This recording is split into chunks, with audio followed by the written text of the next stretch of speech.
everybody, and welcome along to this week's edition of the Irish Golfer Podcast. Peter Finnan here, joined as always by Rona McNamara. How are you getting on?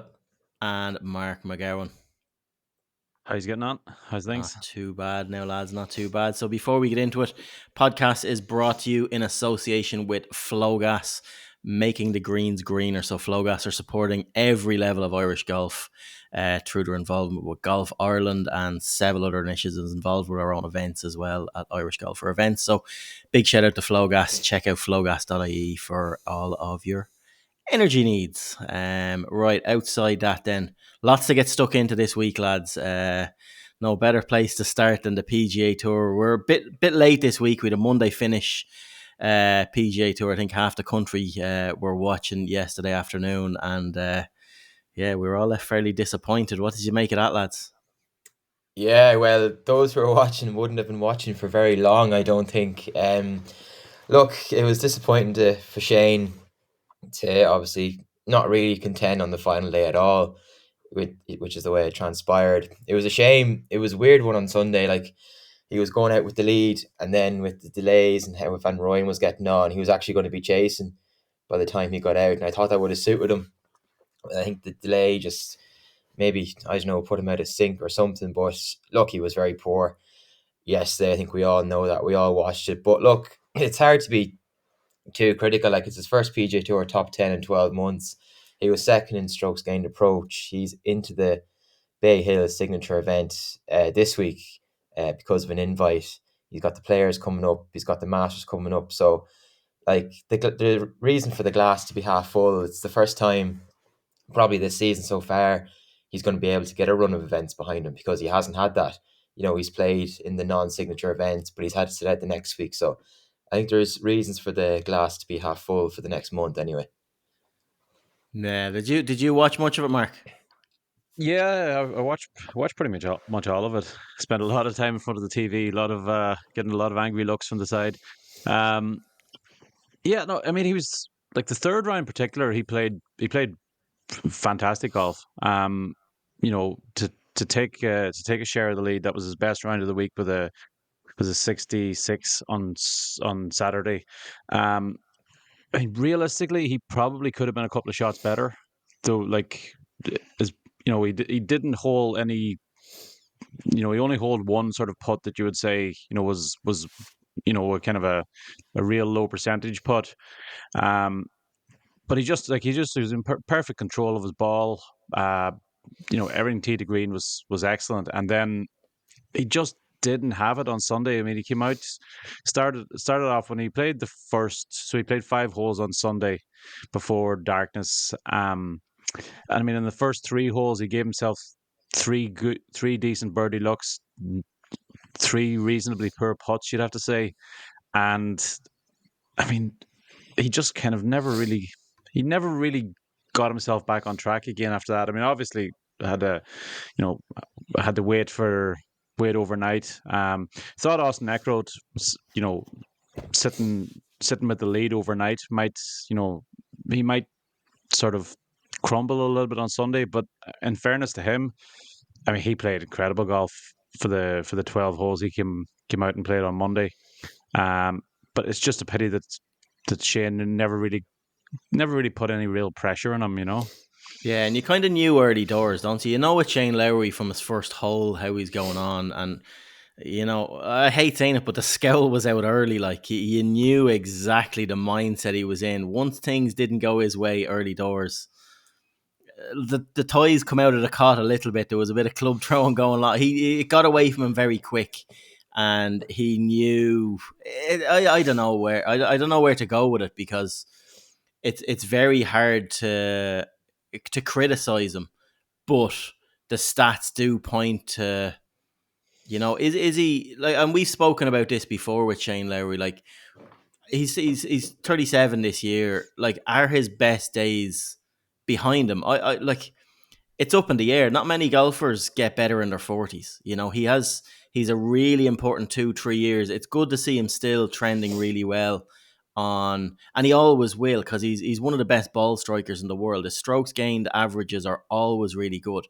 What really disappointed me coming into this week is, and it's a stat that got by me, he's only played 5 times since the Ryder Cup.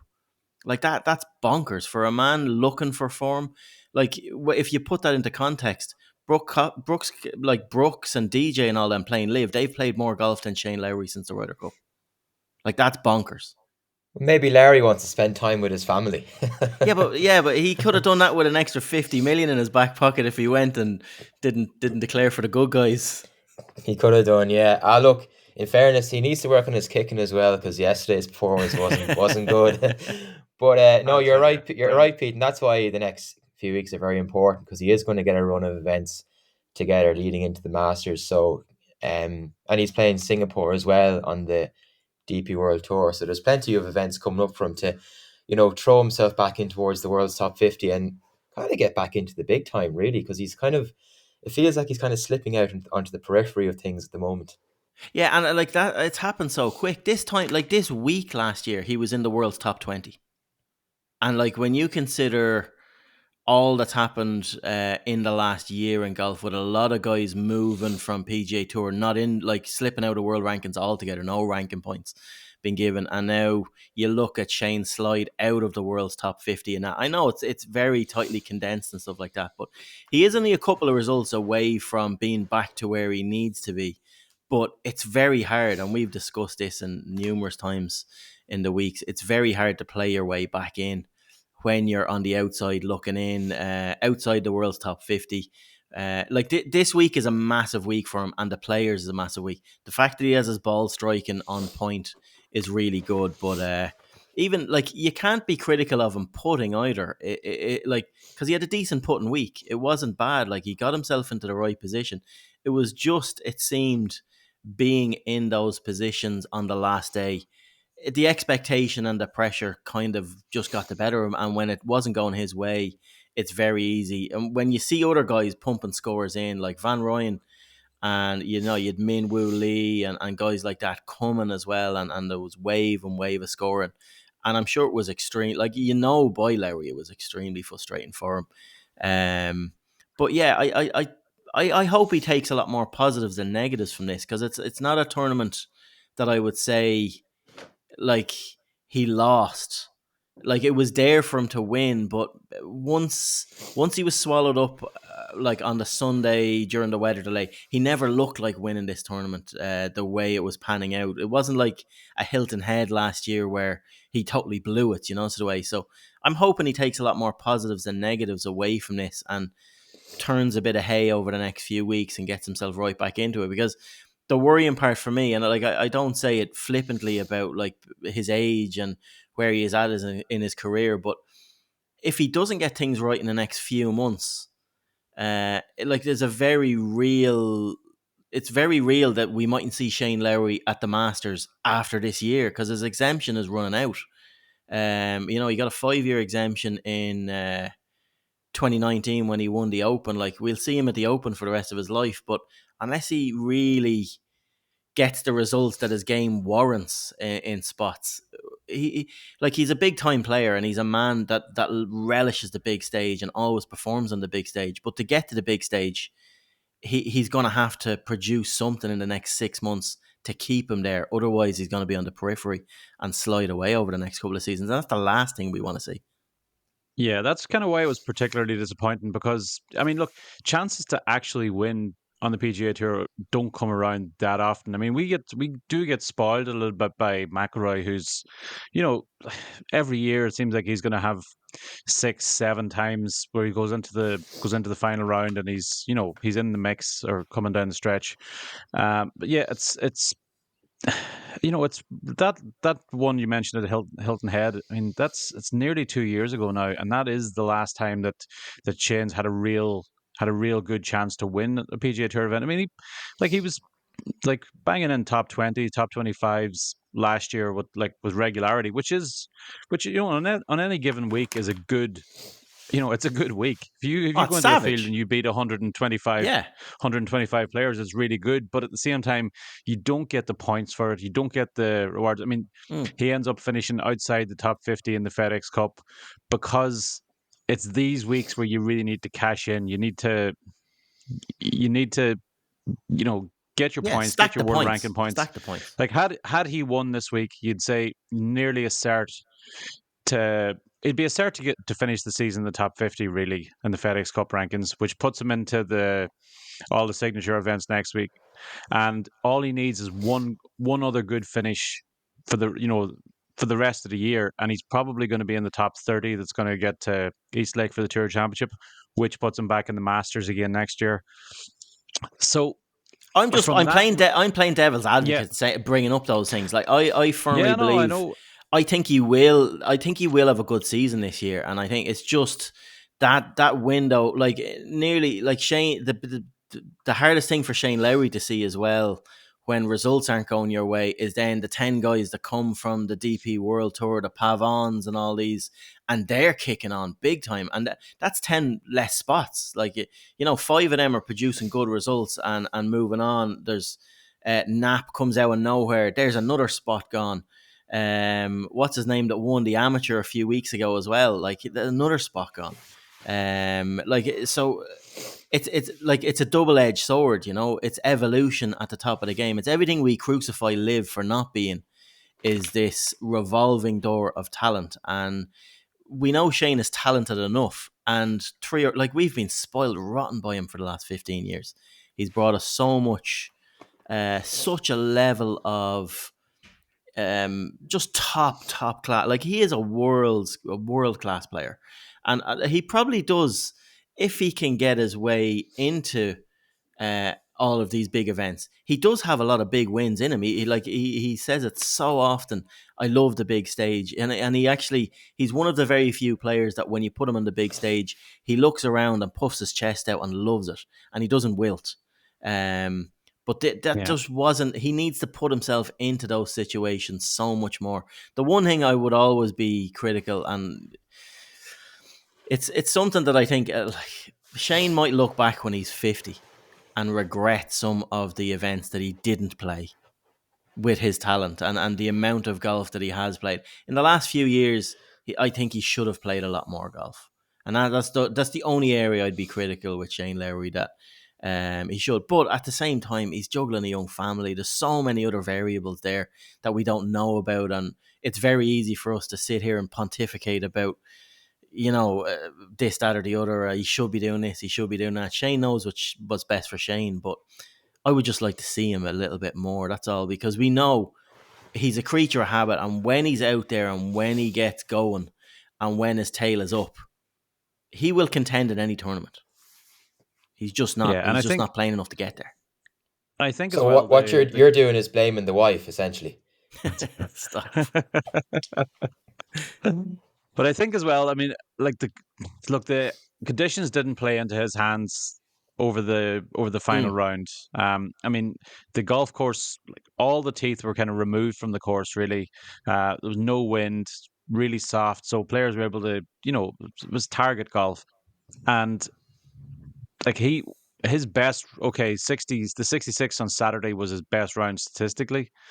But the 67 he had on Friday in, the worst of the conditions was, that's if you get that weather for the next 2 days, there's every chance he actually does go on and win that tournament, because the wind was a factor. It wasn't bone, or it wasn't like a pillow, the greens and everything. So it just didn't go his way again. That's, Yeah. he has been a little bit unfortunate at this event in the past, and the same thing happened again. Really, that's not to give him an absolute free pass.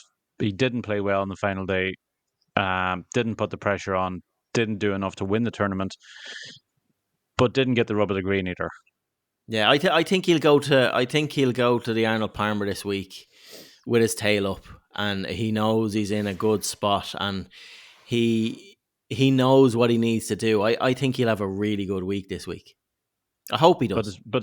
But he did say the last week that he hasn't figured out how to play Bay Hill at all yet. No, but sometimes that can be a positive as well. Like he knows he's in the Players the week after as well, so he's two big rolls of the dice. But yeah, no, I know he has had his struggles at Bay Hill, but I just think, again, close to home in Florida, not too far to travel. He always has a big entourage with him anyway. He's a big following going around, and yeah, I'm hoping he brings all the positives from last week that he can get and takes it into the Arnold Palmer. Yeah. Plus, it's a Um, reduced field again this week, so I think there's only 79 in the field. I think I saw. yeah, So, I mean, every yeah, you have chance of every making chance. the cut for 50 and ties, and you know, So what did you?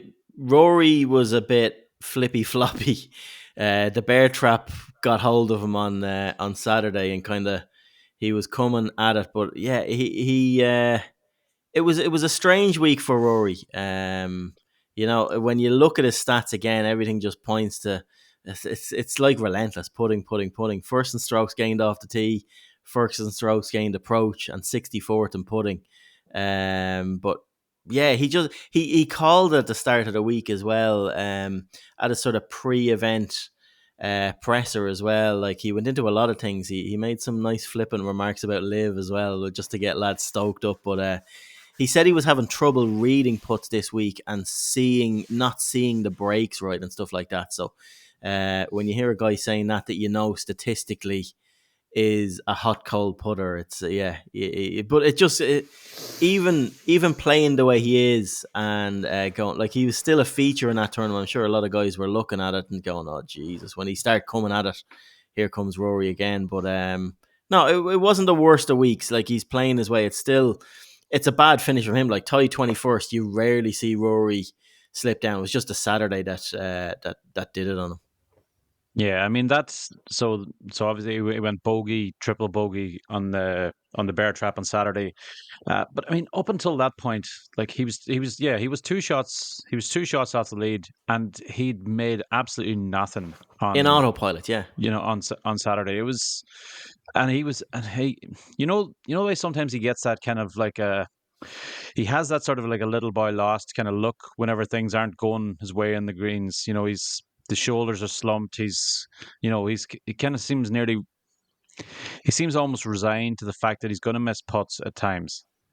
Yeah. And he had that look going pretty much for the entire front nine. Finally made a birdie on 10, and then I think he made was it 2 over the next 3 holes, and he's right back in this tournament. And I mean, yeah, look, I think a lot of people may criticize the shot to try and play out of the hazard on 16. Um, I wouldn't. No, Like neither would I. there was an awful lot of people play. There was a lot of people in that position over the course of the week. A lot of people played out of it, and a lot of people, most people got the ball out of it. He just had a bad shot there, but it was the second shot that put himself in that position that was the Mm. real bad shot in that hole. He missed What like having fault? wedges and short irons into greens and missing greens. The one thing about that drop as well, or about that playing that shot out of hazard, I never seen someone being allowed to like. Did you see the wires that were behind his golf ball? There was a wire behind his ball that he got to move. Had to call a referee in. I've never seen a ruling like that. Very strange that the ball is in the water and the wire is in the water under the ball, behind the ball, and he got to move this wire up onto the ground. Just mad. You see all sorts of mental rulings on. Like, no, it wasn't a wrong rule. It was just a mad situation that my ball is in this hazard. I'm going to play it, and I want to move this wire that's also in the hazard. Because it's a Right. move I structure. didn't actually see that part, but Bonkers. But yeah, no, he was right to take it on. Listen, Rory's I think he's trending well. He's playing a lot more golf now. I love this time of the year when we're getting to like this is when everybody's ears prick up. We're a month out from the Masters. We have massive golf tournaments on the way. Like, starting with Arnold Palmer Invitational, then the Players over the next 2 weeks. And then we're totally in Masters mode. Like you nearly get, not that you get bored or sick of the previews of the Masters, but like the 2 weeks out from the Masters, it is just relentless. And I just love this time of the year. The clocks are starting to lengthen again. A bit of it's going to be so good the next few weeks. yeah, everything in this, like everything that happens now, completely doesn't matter whenever the Masters comes around. If you know Like, it doesn't matter if McIlroy can't make a putt to save his life, if he suddenly has a good day in the first greens or in the greens in the first day at the Masters. It also doesn't matter if McIlroy's winning nearly every event he looks at if he goes out and shoots 76 on the first day of the Masters. So, I mean, yeah, everything is building to that, and yeah, I mean, obviously can't wait already. Like, no, it was good, and like outside of the two Irish boys down on the PGA Tour, like Ronan said earlier, it was really good to see Austin Eckroat as well. He looks a baller. He really does, and he took control of this tournament on the last day. Did not show many nerves at all when he was chasing down the finish line, and just kept the hammer down and kept doing it. Did everything he needed to do on the tournament. Nice to see Min Woo Lee put a charge up as well. Eric Van Rooyen too. Like, there's so many DP World Tour stalwarts really coming to the fore in the PGA Tour. David Skins as well was a guy that I was watching with a bit of interest. Not the final round he would have wanted. Played in the last group with Lowry. Still got a tied 4 finished. But there's a guy that's come off, like, he's 42 years of age. I'm sure everybody has seen all the interviews. Just a great outlook on the game for all of the sort of adversity that he's gone through in his life, ups and downs, trying to make it on tour. Came off the Corn Ferry last year with a couple of wins and stuff like that, and is starting to find his feet. I think this is his first cut this year to make, so tie 4th finish as well is a big step in the right direction for him.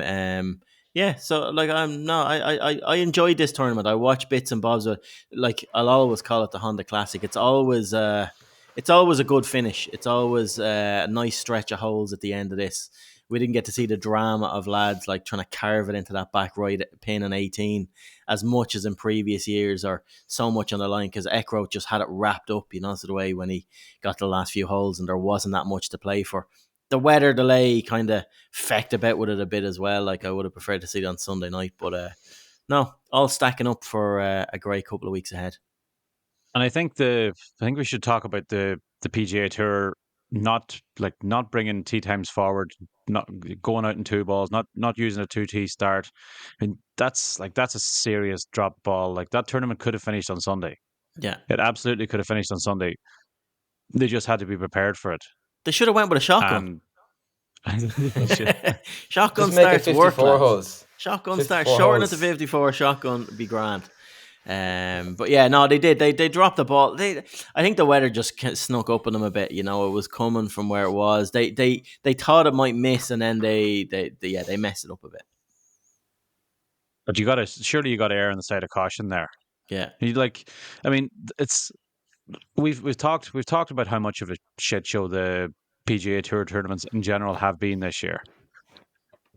And like a Monday finish, like there was nobody there at the course. It was literally like the Egyptian geese got more coverage than any of the fans.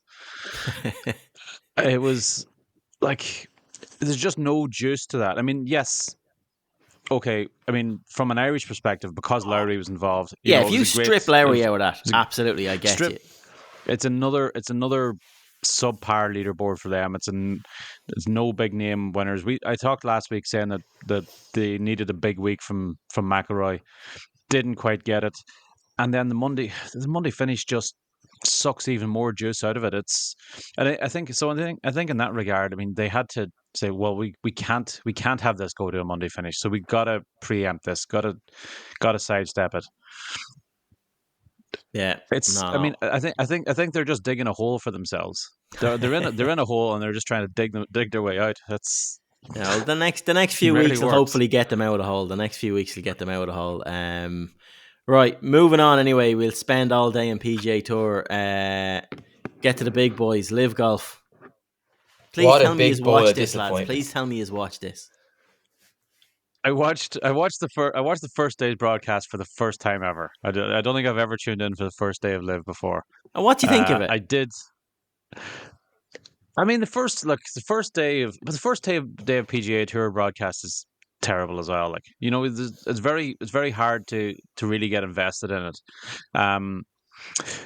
I was curious to see how Anthony Kim would do. Yeah. I mean, it went pretty much as I kind of expected it would. Like, he was I thought he was always going to struggle. I thought it was always going to be a little bit of a sideshow. That's exactly the way it panned out. But I mean, overall, Joaquin Neiman played outrageous golf. Like, um, Yeah. disappointed with John Ram. Like, that's 3 tournaments in a row where, I mean, okay, he wasn't really in the mix on Sunday in this tournament, but he was leading after day one, and you know, I mean, okay, he's racking up top 5 finishes, like, like there's no tomorrow on it. But I kind of expected him to. I expected him to have at least one win over the start so far, and particularly after taking the first round lead, just never built on it. I think he shoot two under or 3 under over the final 2 rounds. Like, you want Ram going out there and taking these tournaments by the scruff of their neck, like. They are quality. The Mark, one thing I'll say about Ram though, it's very hard in that like it's a much faster, like it takes a bit of time to adapt, I'd say, to everyone being on the course at the one time, knowing it's only 3 rounds. And the 3 live events, unlike most of the PGA Tour events this year, the 3 live events, what has really stood them on a different level to me is it's everything that doesn't work for PGA Tour and World Golf rankings and all that. The fact that they have such a limited field, what the PGA Tour are trying to do with their signature events is exactly the same. Guarantee you of big boys up the top. Every single one of the first few live events have had a stacked leaderboard. And you've been invested right from the start. It's like Ram's up there, DJ's up there, Neiman's up there. We have seen some unbelievable talent up the top. So I think Ram adapting to a new way of prep, looking at the team stuff, the way they do in live. I think he's done really well out the gate, and he's putting himself in contention. And it boils back to what I said about Shane Lowry earlier on. At least he's putting himself into those pressure moments a lot more because he's playing a bit like, and he's contending every time he's playing. He's contended the first 3 events that they've played, and he hasn't delivered, but I don't necessarily think that's a bad thing because he's going to be hitting, like, he is hitting serious reps and proper pressure reps this side of the Masters. I was so impressed by Neiman. Like, there's been a lot of on and online you get a lot of positivity, negativity about him getting the Masters invite and stuff like that, and like rightfully so, he deserves it. I think he got invited during the week. He's got an invite to another one of the majors, didn't he? PGA, yeah, To the PGA as well. Championship as well. It is great to see the majors actually distance themselves from the shit that goes on online and recognize one of the best players in the world actually went to a different tour but is trying his arse off to get into the majors by going and letting, because like a lot more of these guys would actually play on the PGA or DP World Tour if they weren't banned and they weren't allowed, so the way, or they were allowed to do it and try and get in. So no, it's good to see with Neiman, but yeah, he was just so impressive. I watched bits of this on and off, but the bits I did watch, I watched a lot of the highlights back as well. I watched the final round live, but yeah, Neiman he was so good. He really was so good. Did you watch it, Ronan? I watched bits and pieces of the first 2 days. I thought Kim was an embarrassment. Like, I thought he was just disgracefully bad. Like, you go on and play your 12-hole single Staybridge, you'd see better. Like, topping shots, shanking shots, and you know what? He looks terrible. He does. Like, he looks bad. He looks awful. He looks as though he's horrendous. Been like, Do you remember when your man was left on the roof in Hangover, the first one for the week, with the mattress up the top, and he didn't know where he was? Yeah. He looked a bit like that. Yeah. He looked a bit dishevelled, all right. But no, I'll give him a bit of slack. That's his first tournament in 12 years. I don't care. Look, going back to Neiman, you mentioned the Masters. I think he's a serious contender for the Masters. Like, absolutely. And you can say what you want about Liv being an exhibition and all that. The man's been chasing that top 50 for the last 3 or 4 months. Like, he's played in the DP World Tour, won the Australian Open. He's 2 Liv wins. He's a cracking iron player. And it depends on how the bookies see the Liv players this year at the Masters. But I think he could do worse and, throw the wife and kids on Neiman. No, 100% he's going to be there. Like, I was looking at prices during the week of some of the live guys that are like outrageously like Phil Mickelson is 125 to 1 with Paddy Power when they're paying top 10 each way, I think. But Like, that's because he's mid-50s. yeah, but what did he do last year? He finished second last year. Like, he just knows his way around as well. Even like I look at someone like Bryson that's hitting, and it's a par 68 for Bryson, so we'll give him the benefit of the doubt. But like they started to hit form. Like, I don't know, like I know you guys hate the team element of it, but the Crushers crushed the last day. I don't know. Did you like it again? The consequence of all scores to count. They were 20 under. They beat the field by 8 in the final round. 20 under for the final round. They were only 6 under for the second round. 12 under for the first. With them all counting like 38 under. So DeChambeau, Casey, Chucky, Three Sticks, and Lahiri. It was good. It was good to watch. So, my range goes are struggling, boys. Second bottom this weekend. Like. Yeah, but they didn't. Wade Ormsby, they had to get the blood sub in half through. I think Wade Ormsby sub in. The Wolfman struggling. Bubba needs to go. Like he's completely lost. He's lost the dressing room. Bubba and Ten Hag next out the door, and Glenn Ryan actually. By the way, I want to get that in as well. Glenn Ryan. You could just switch Bubba and Ten Hag, and they probably wouldn't do any worse than the other guys' field. Yeah, no. All joking aside, it was a really good leaderboard. GMAC got an L podium as well, finished third, and he actually played some good golf again. I know it's a course that he likes. Just sticking to the Irish angle, like he's won around Royal Greens before, and but yeah, he was one of the best performers on the last day as well for Smash GC. So yeah, he was their Kokrak and Gooch and joint top scorer, 4 under for Smash on the final day. 2 goals and 3 assists. So even though like he finished 31st, I think overall, like he did. I suppose if we're going to buy into the TMLMT, he did contribute on the final day. Absolutely. No, it was good. I was very impressed. But yeah, on the Anthony Kim thing, dead last by 11 shots, 33 shots off Wacko Neiman. I like it. There's no doubt. I think there'll be better rounds, better results to come, and regardless of that, I just enjoyed seeing him back. It was more the what like we all knew he was not going to show up and contend in this tournament or anywhere near it, but just to get back in, see what it's about. It's kind of, I don't know, like it kind of backfired on Liv and what they're intending to do. It kind of, you can't be looking for legitimacy in global game and inviting lads back that haven't played golf in 12 years and giving them like a coveted one of 54 spots to come in and still say your fields are stacked and this, that, and the other. It kind of counterproductive. It's the one area that I think Liv this year have actually fecked up a bit on inviting Anthony Kim in. It was more of a marketing thing and get it done. And it took too much of the storylines. Like, I've seen more Anthony Kim shots this week than most other players in the field. And it shouldn't be that way. Like, it was a bit of a sideshow. Like, it was a bit of a joke. But, I think he'll get his act together. He'll get back in again and but he'll never be the player he was before. That's, by looking at him, he's just 12 years out. And he looks crocked. Yeah, I mean, look, whenever he left the game, he was one of the longest players out on tour.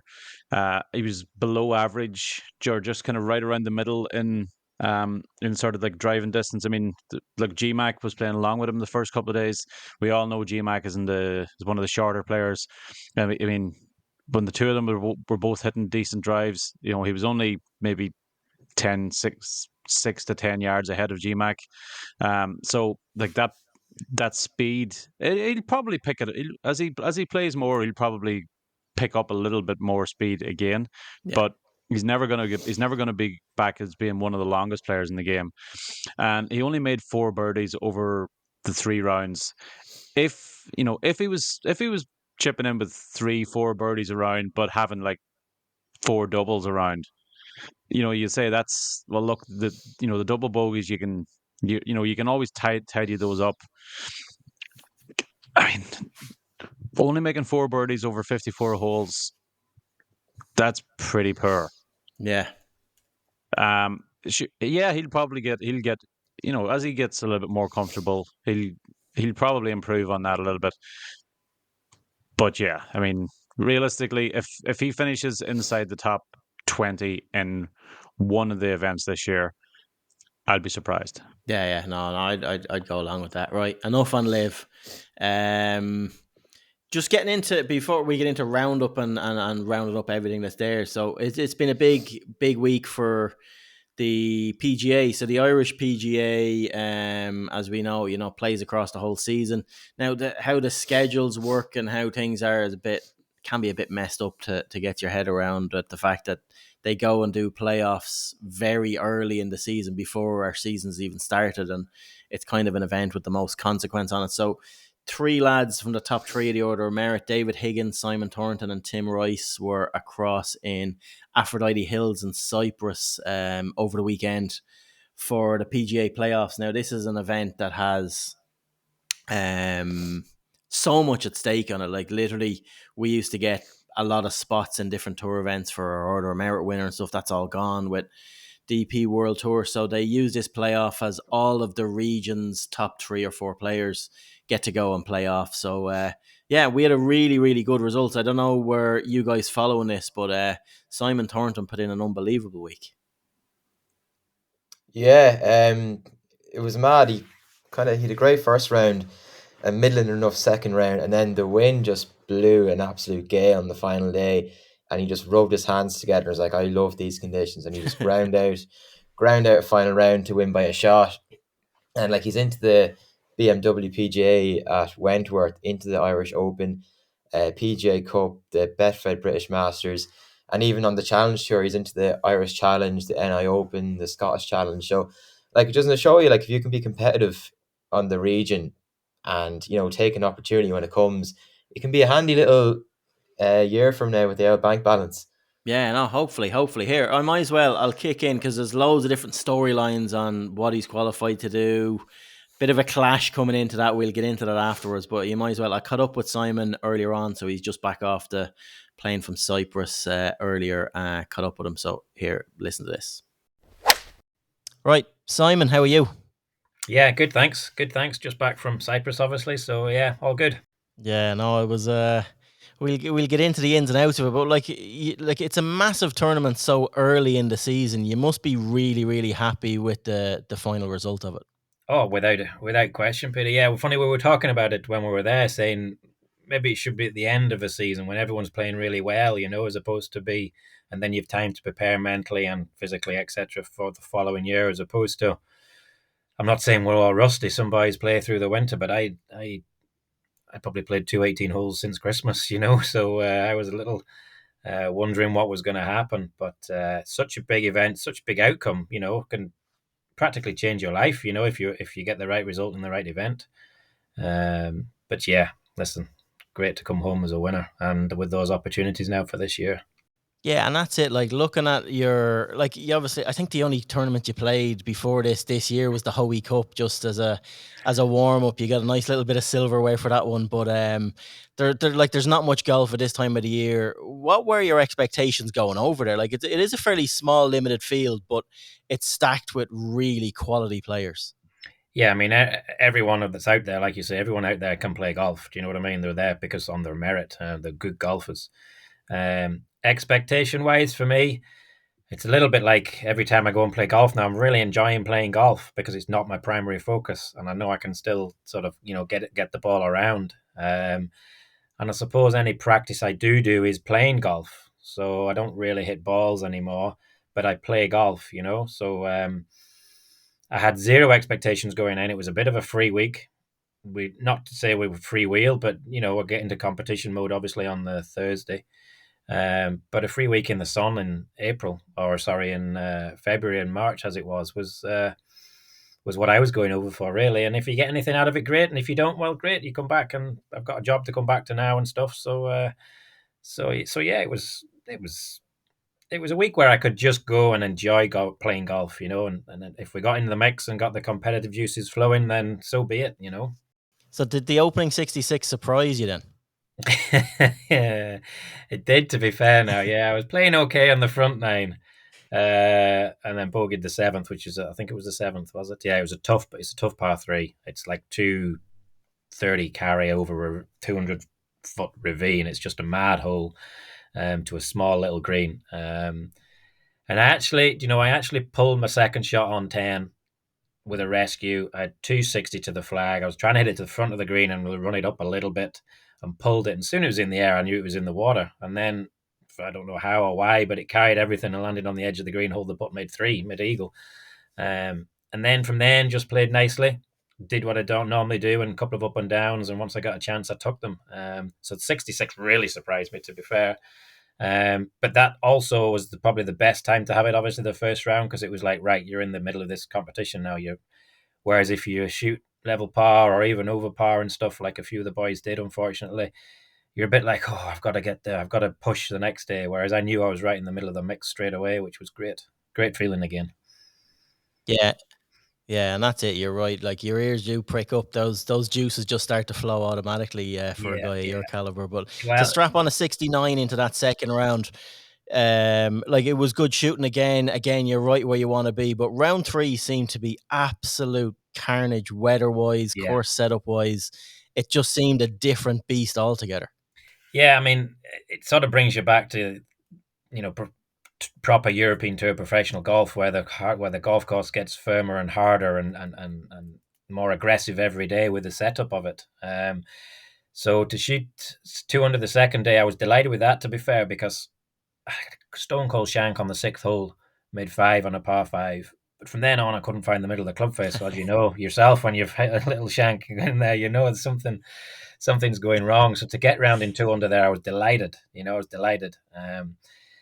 And then the last day, listen, the greens were so fiery and the golf course was really firm, and there was a strong winds coming across. It was really difficult to get anywhere close to some of the pins now, which I quite enjoy the challenge. I don't think everybody did there, but that's the bit where I suppose the experience comes in there. I'm trying to play 18 holes as best I can here. I'm not looking at whether it's 1 over or 10 under or whatever you are. You're just trying to get the best out of that particular day. And that suits me. That suited me, So yeah, in a strange sort of. Do you find yourself looking over your shoulder on a day like that, when like, we'll talk about the consequences, what was up for grabs in a second, but like, when you're coming off a 66, 69, and then you're firing in bogeys and par golf is good, it's a hard mindset not to be looking over your shoulder going, I'm bogeying holes here, and am I going to be mown over here and I don't even know about it? Because it's hard to know where you stand on the golf course. It is, yeah. And it's obviously not an event where the scoreboard's all over the place, so you don't really know where you are. The only thing is I can say is that I don't look at scoreboards anyway, so I never know where I am in a competition or a tournament. You have a fair idea, but exactly where you are, I don't know. So I've just got to keep going. I was just playing a little, match play with myself between the 2 boys that I was playing with. So if I knew that if I was in and around them, we were 2 or 3 clearer than everybody else anyway, they're going to have to play really well in that weather to get close to us. I didn't obviously know that everybody was falling back quite severely because of the conditions. But yeah, I don't really look anyway at what's going on in the scores and things. So to say again, that suited me just by chance. I wasn't somebody that was concentrating on shooting a good score, or somebody that was trying to beat the people in front of me. Yeah. So you get to the end, when you get to the 18th green, you were playing with Paul O'Hara, were you? Yeah, I was playing with Paul. Yeah, so I was 2 shots behind. So you knew you had a fair idea. Yeah, I had a fair idea it was me and him, but I didn't really know. I'll be honest, I didn't really know if anybody else had come in, whether we were fighting for, obviously, because there's PGA Cup spots and 1, 2, and 3 and things. So you don't really. I didn't really know what we were fighting for first, but I knew me and him were fighting to beat each other, sort of thing. And I was 2 behind with 2 to go, and I birdied 17, and he bogeyed it 3-putted, and then all square down the last, and I managed to get a 5. He took 6. So, but even then, I didn't really know that I'd won. I was just like, yeah, great, thanks very much. I knew I beat him, so I got something out of the week, but didn't know that it was the first, Great feeling. Listen. So you get in, then you sign your card. Yeah, great feeling, great win. You get in, and then you look at the list. So I'm looking at the list here in front of what you achieve. You obviously worked so hard on the Order of Merit all year. 3 of you guys went over to try and win some spots. So you get into the Betfred British Masters, the Amgen Irish Open, BMW PGA Championship at Wentworth, the Irish Challenge, NI Open, the Scottish Challenge, and then that spot on the PGA Cup team. So obviously, that's massive. It's huge for you. Yeah, well, it's massive to get the opportunities. Unfortunately, I've probably got one of the hardest decisions of probably my last 10 years to make now is whether I play PGA Cup or whether I play Irish Open, because it's the same week. So it's a case of, do I And have... that's what I can't get my head around. Yeah, That's what I can't get my head around. Like, obviously, someone at the pit, like, these are all really lucrative things to be dangling in front of a guy like you, and great opportunities. And like you said earlier, life changing opportunities. exactly. But like, the PGA Cup is in the States. And for anyone that doesn't know, the PGA Club, so I listed out those tournaments. Two of the bigger tournaments, two of the two biggest prize funds on that list are the Amgen Irish Open, which just so happens to be in Simon's hometown of Newcastle in Royal County Down, Yeah, and then strapped on the week after that, BMW PGA Championship. So the PGA Cup is on in Oregon in the States on the same week as the Irish Irish Open. So Open. Yeah. that must be extremely disappointing for you. Yeah, I mean, listen, and it probably couldn't have happened to a worse person, if you know what I mean, because it's my home club, as you say, Royal County Down, where I trained, my home town. You know, it means so much to me to play in that event back in Newcastle again. Last it was there in 2015, as opposed to somebody just getting a spot into the Irish Open. But listen, I had such a good week 2 years ago. The PGA Cup, absolutely loved that week. Absolutely loved it. Second best to winning on tour as a golfing week. You know, it was just phenomenal. And to have to make that choice, it doesn't just affect the Irish Open. It obviously coming back from America, flying Monday or Tuesday, gets into Wentworth, jet lagged, lack of preparation, biggest event on the calendar in the DP World Tour, and I have to make that choice. You know, it just doesn't seem well thought out, well planned. I don't know, but listen, that's Yeah, above my pay grade. You know it's what a I mean? horrible situation for you to be in. Yeah, No, but it's not not a nice easy. situation for you to be in, even so much, and looking at a list like that, and then having to go away and weigh it up. And like, I know from looking at PGA Cups and between yourself and Higgs and McGrain and guys that have really featured it in the last few years, what sort of a big event and a big deal that a tournament is. And it's a Yeah, real family atmosphere. Bring your partner across, and brilliant. it's proper team golf, and you Yes. love that. I know you love that as a competitor. So to have to choose between a life-changing opportunity or the time of your life in a Yes. PGA Cup is a tough decision. Yeah, I mean, I didn't think, apart from winning in 2013, the Irish Open that was in Newcastle in 2015 was the next best week, because it was my hometown with loads of friends and family about. You know what I mean? So I didn't think that could be topped. And going to the PGA Cup was just something else. I'll be honest. To me, it just hit home. You know, I loved the week. Played all 5 rounds. Great partners. Wife enjoyed. Oh, it was just great. Loved it. So yeah, I'm gonna call it a good problem to have to make that decision. It's a great decision. It's not the nicest decision to have to do. I think possibly it could have been looked at slightly differently from PGA. Both PGAs of America and GBNI differently. But listen, the situation's here now. We've got to make a decision. And we'll see what it is. I don't know just yet. Well, that's it. You've had a few days to sleep on it. Are you leaning one way or the other? Like, no one would. It's a horrible thing to have to say about the PGA Cup, but like, no one would blink if you missed an event like that because of the consequences of Irish Open. And if the Irish Open was anywhere else, I'd say you'd be on the plane over to the States. But the fact that it's on Yeah, your doorstep, yeah, and yeah. you can bring, like, I know you're a family man, you can bring your kids down. They'll get to see you tee up in an Irish Open, that Exactly. they can walk with their school buddies and see that, and then off to Wentworth the next week. That's going to be unbelievable. Yeah, yeah. My kids obviously were about whenever I was on tour, so they've been to a lot of the big events, and we've great pictures of them on the first tee at Wentworth and things, and putting greens down in Photo Island and wherever. Real good memories of mine and my wife's, but the kids don't remember it. They were too young. You know what I mean? So the big sway for me is how heavily invested, obviously, I am, as most of us are in our family and stuff. Ryan's just started to play golf, getting half decent and becoming obsessed with it. So for them and my daughter, so for him and my daughter to see me play is a big thing for me. so they have the memory now. They'll have a memory if I play in the Irish Open, if Daddy played on, playing in that event. Whereas right now they don't have. They just have photographs and say, "Oh, I was there." So, and Wentworth the following week. I mean, I couldn't have chosen two better weeks for them to have this memory with. The Irish Open in Newcastle, and then going into the biggest event of DP World Tour, Wentworth. So, yeah, I'm swaying. I'm swaying. Yeah. And listen, I'm not going to push you because it's a very personal.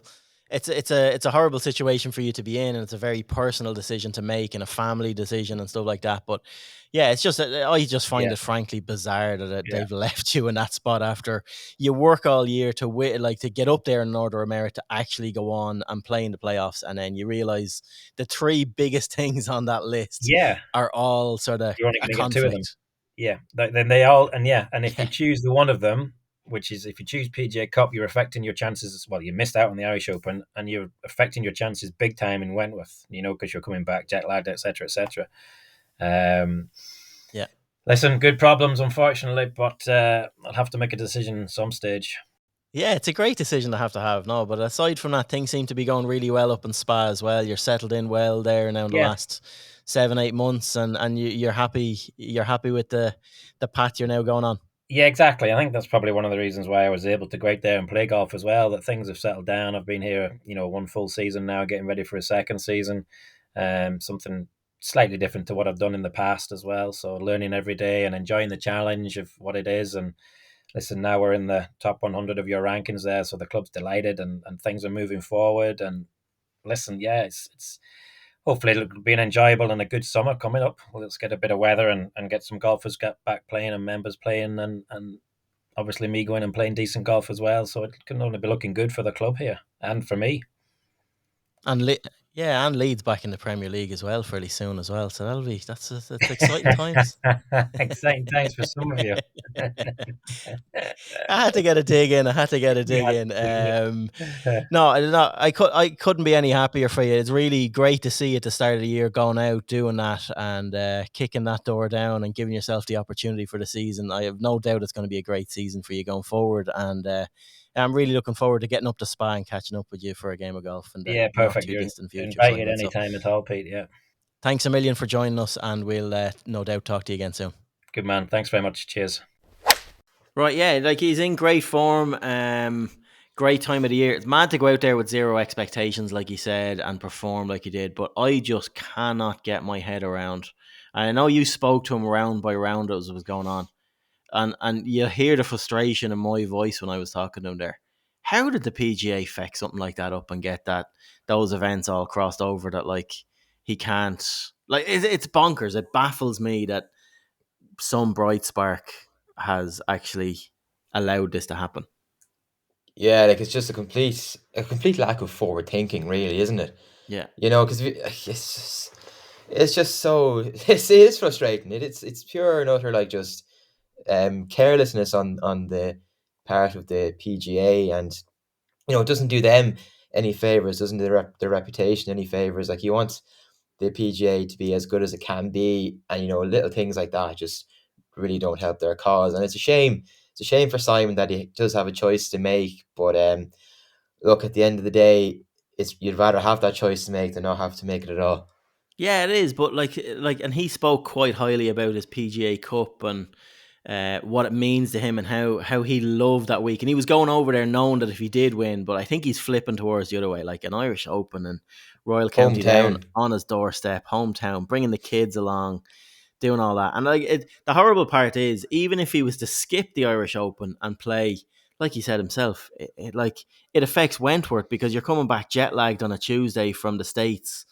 Wentworth tees up on a Thursday. Like, there's no prep whatsoever. So, like, I don't know, were they banking on an Irishman not winning this thing, the three of them, and just saying, sure, it'll be grand. Like, whoever wins, it'll go. They might give up the Irish Open spot if one of the paddies doesn't win it. Maybe the English lads might give it a swerve, and or the Scots, and they'll just go to the PGA Cup and we can give that spot back. But yeah, but I think no matter who won it, I mean, the PGA Cup, I'm sure like they all definitely want to be involved in it, but no matter who wins it, like the potential rewards from an Irish Open start, vastly outweigh anything that you can get in the PGA Cup. Yeah. So I mean, I think no matter who won it, I think they'd be leaning towards they're going to take their Irish Open spot. Yeah. Yeah, I know So, it'll be. it's terrible. It's too terrible much. planning. It's a horrible situation to leave the poor man in, but like he'll make the right decision. But yeah, I know what I'd be doing. Like the right. I've played the PGA Cup before.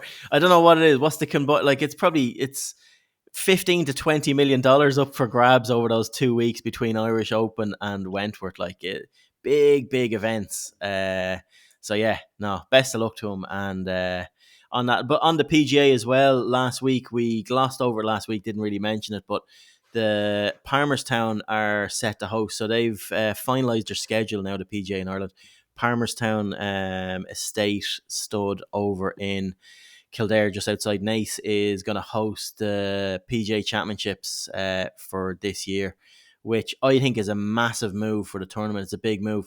We've all loved Cairn. It's been great. It's been a great few years. Great for the old timers, Higgins and McGrain filling their boots there on the links out west. But it'll be nice to get back to a bit of more parkland golf. Like, although Cairn was unbelievable as a spectacle, you couldn't have asked for better hosts, better sponsors, all that. And the PGA delivered a great product. It's not ideal when the wind is blowing a hoolie and weather delays, and you know what you're going to get over in Cairn, and it does not give our best players on the region the best opportunity to show their skill set when they're being absolutely battered by the elements. And I think we'll see much better scoring. It's the first time, I think, since 2005 or 6 that the PGA was actually in Palmerstown before. I actually caddied in that event for David Higgins. So going back nearly 20 years. Going back to that. So no, it'll be good. I'm looking forward to that. It'll be a really, really good event and a good addition. From our point of view, you should get phone coverage there. Yeah, exactly. Be able to check a leaderboard.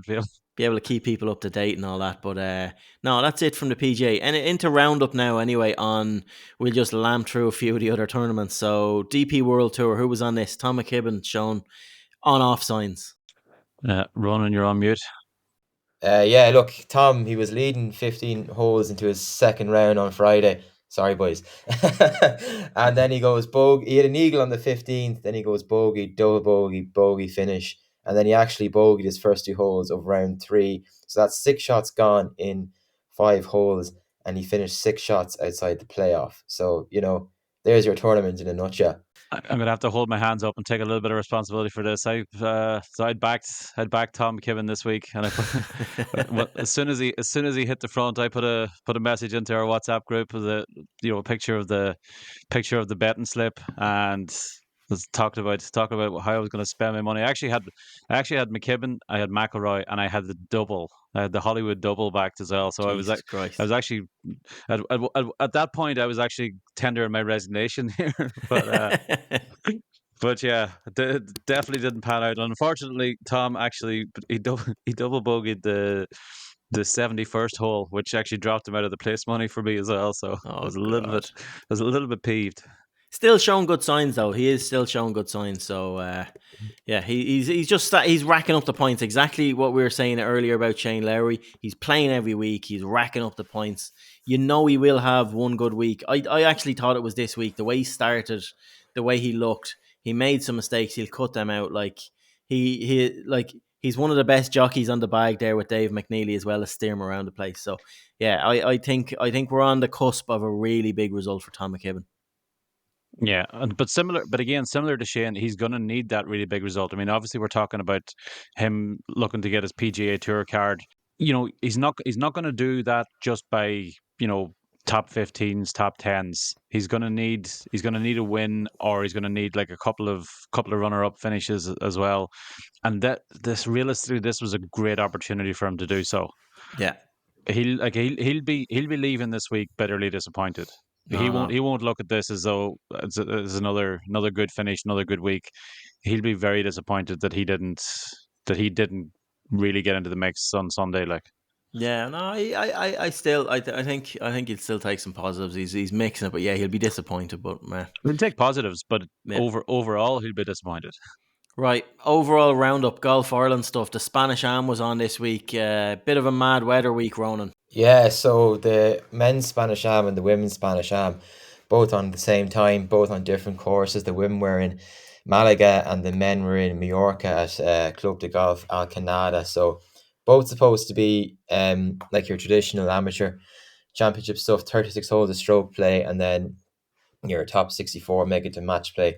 So the women played that way, and Annabelle Wilson, who's flying at the moment, coming off an 8th place finish in Portugal, made it to the semi-final, but she was beaten 4-3 by the eventual winner, whose name I will not try and pronounce.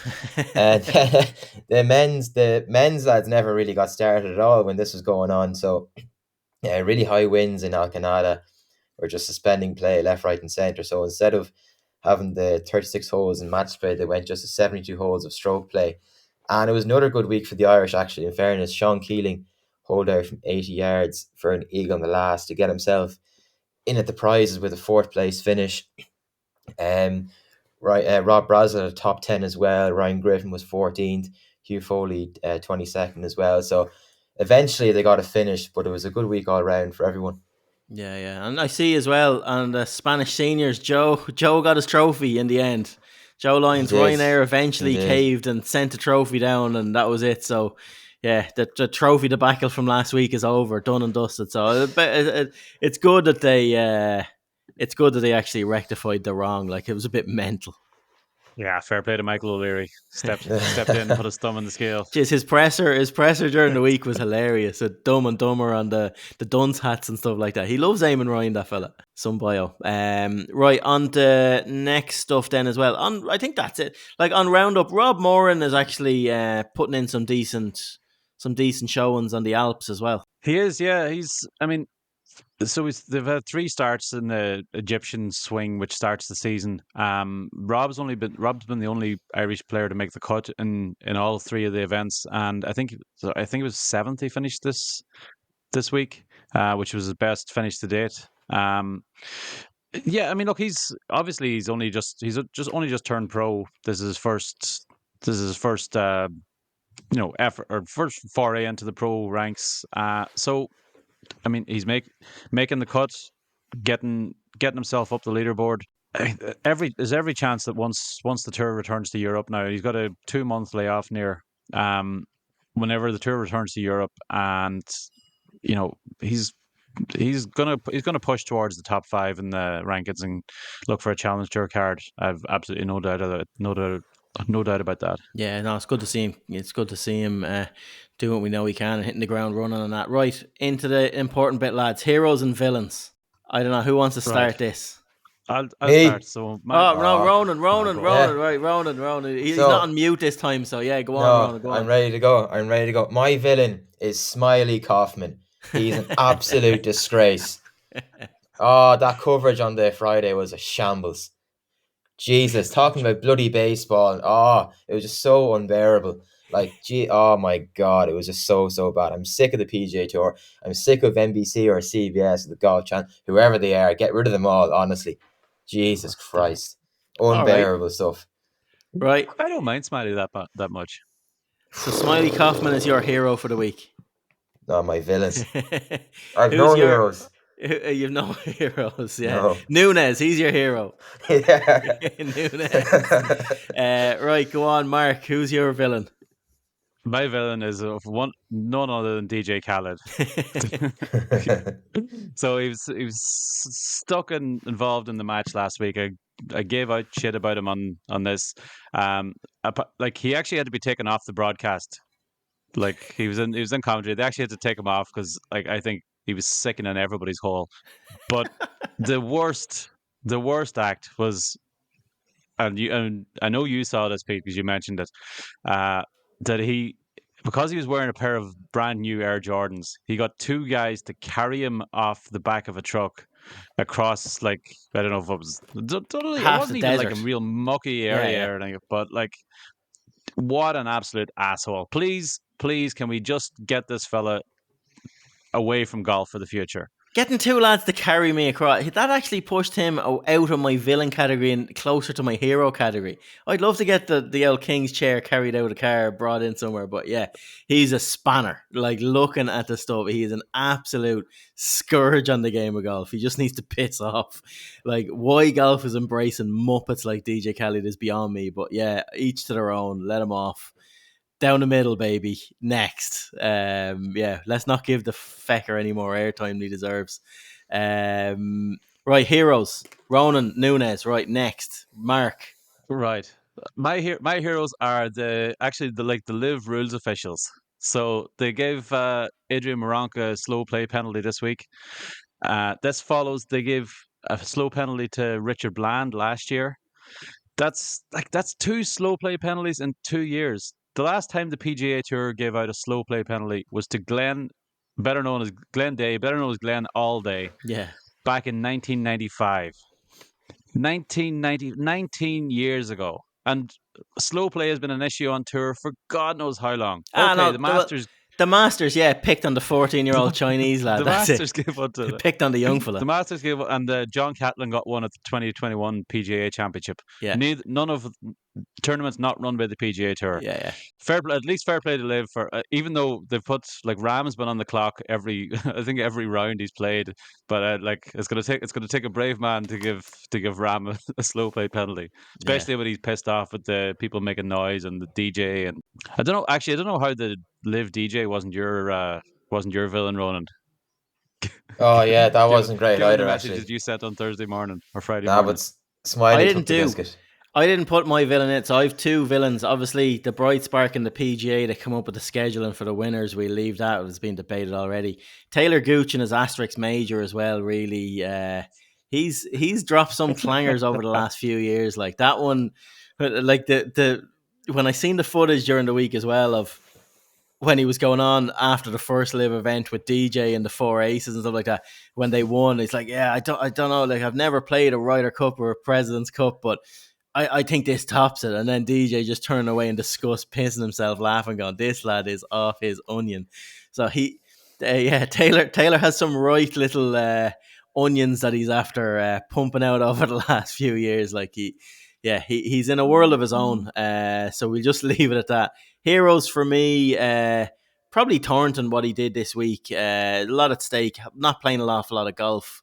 No practice going into a tournament like that, really, and just started a new job up in Spa and trying to balance everything to go out and shoot the golf that he did and open up those opportunities. Yeah, fair play to him, fair ball. Even though he is a United fan from Huddersfield. Are there any United fans actually from Manchester? Let's be real. So they're all you got to City give fans. them a pass on that one. They're all City fans from Manchester. All from Burnley. Right, you're off to play. Where are you playing today? Because you're mad. You're pointing to your watch now the last 10 minutes wrong. I need to get out here. I need to go. At one stage last year, you were calling Uber halfway through a fucking podcast. Now where are you going? It's Cloppage time. Cloppage? It's Cloppage time. Where are you playing? I'm not playing anywhere. I just have to go. People to see. Places to be, people to see. Men about dogs. Right, we'll be back again next week. As always, keep up with all the latest Irish golf news on irishgolfer.ie or any of our social channels. Do reach out, leave a review, subscribe if you like the pod. And from me, Mark and Ronan, we will chat to you again next week. Cheers for tuning in. Bye.